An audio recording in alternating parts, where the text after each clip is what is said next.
ఆడ, మగవాళ్ళలో ఈ మోకాళ్ళ నొప్పులనేవి అసలు ఎందుకు వస్తుంటాయి? అంటే మోకాళ్ళ నొప్పులు స్టార్ట్ అయినప్పుడు ఫస్ట్ గుర్తించాల్సిన విషయం ఏంటంటే, ప్రత్యేకించి ఈ సింప్టమ్స్ ఉన్నప్పుడు ఏంటంటే, ఉదయాన్నే నిద్ర లేయంగానే మోకాలు పట్టేయడము, మెట్లెక్కేటప్పుడు నొప్పి, ఒక ఇండియన్ టాయిలెట్ మీద కాసేపు కూర్చొని లేసేటప్పుడు లేయలేకపోవడము, లేదంటే కూర్చున్నోళ్ళు మోకాళ్ళు పట్టేసి ఇలాంటి సింప్టమ్స్ రిపీటెడ్‌గా వస్తున్నాయంటే ఫస్ట్ గుర్తించాల్సింది ఏంటంటే, ఆ మోకాళ్ళు తొడ ఎముక, కాలు ఎముక మధ్య గుజ్జు అని అంటారు. ఆర్టిక్యులర్ కార్టిలేజ్ అంటాం మనం సైన్స్‌లో.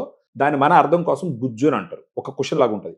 అది కరగడం మొదలుపెట్టిందన్న విషయాన్ని ఫస్ట్ గుర్తించాలి. ఇది గుర్తించుకుంటే జనాలు ఏం చేస్తారు? మెడికల్ షాప్‌కెళ్ళి ఒక పెయిన్ కిల్లర్ తీసుకొని యేసుకుంటారు. యేసుకున్న ఒక అరగంటకో, గంటకో పెయిన్ తగ్గడం మొదలుపెడుతుంది. ఒక 2, 3 అవర్స్ తర్వాత మళ్ళా పెయిన్ వస్తుంది. సో అది ఓన్లీ సింప్టమాటిక్ రిలీఫ్. కానీ ఆ పెయిన్‌ని ఈ విధంగా కంట్రోల్ చేయడం మాత్రం కరెక్ట్ కాదు. అంటే ఆ పెయిన్ మనకు చెప్తుంది, ఇక్కడ గుజ్జు కరుగుతుందిరా బాబు, నువ్వు ఏదో ఒకటి చెయ్యి అని చెప్పి ఆ పెయిన్ చెప్తుంది. కానీ దాన్ని టాబ్లెట్ వాడి మనం అణస్తున్నాం. అది రైట్ స్ట్రాటజీ కాదు. గుజ్జు తగ్గుతుంది అని తెలుసుకున్న వెంటనే, అంటే ఈ సింప్టమ్స్ వచ్చిన వెంటనే ఆ గుజ్జు పూర్తిగా ఫస్ట్ కరిగిపోకుండా కంట్రోల్ చేసుకునే దానికి ప్రయత్నం చేయాలి. ఇలాంటిది వచ్చినప్పుడు జనాలు గుర్తుపెట్టుకోవాల్సింది ఏంటంటే, కాండ్రో ప్రొటెక్టివ్ ఏజెంట్స్ అని ఉంటాయి. ఆ ఏజెంట్స్‌ని తీసుకోవాలా. దాని క్లాస్‌లోకి వచ్చేటటువంటి ప్రోడక్ట్ మీరు ఏదైనా చూసినారు అని అంటే, అలా కాండ్రో ప్రొటెక్టివ్ ఏజెంట్స్‌లోకి వచ్చేదొచ్చి గ్రాండ్ వాక్. ఇది ఒక డైటరీ సప్లిమెంట్.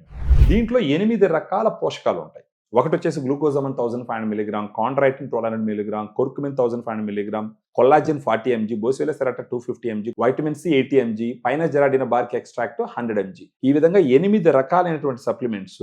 ఇంకొకటి ఇక్కడ ఏం గుర్తించాలంటే, క్లినికల్ ట్రయల్స్ లో ఏ డోస్ అయితే వాడినారో అదే డోస్ ఇవ్వడం జరిగింది. అది మోకాల్లో ఉన్న గుజ్జు పూర్తిగా కరిగిపోకుండా కంట్రోల్ చేస్తుందని అన్నప్పుడు అదే డోస్లో వాడితే ఆ ఇంపాక్ట్ మనుషుల్లో కనిపిస్తుంది. సో అలా ఉండడానికి దీంట్లో వాడినటువంటి ప్రతి ఇంగ్రీడియంట్ క్లినికల్ ట్రయల్స్లో ఇచ్చినటువంటి డోస్ ఇవ్వడం జరిగింది. దీనివల్ల ఏమవుతుందంటే, ఫస్ట్ మోకాల్లో ఉన్న గుజ్జు పూర్తిగా కరిగిపోకుండా కంట్రోల్ చేస్తుంది.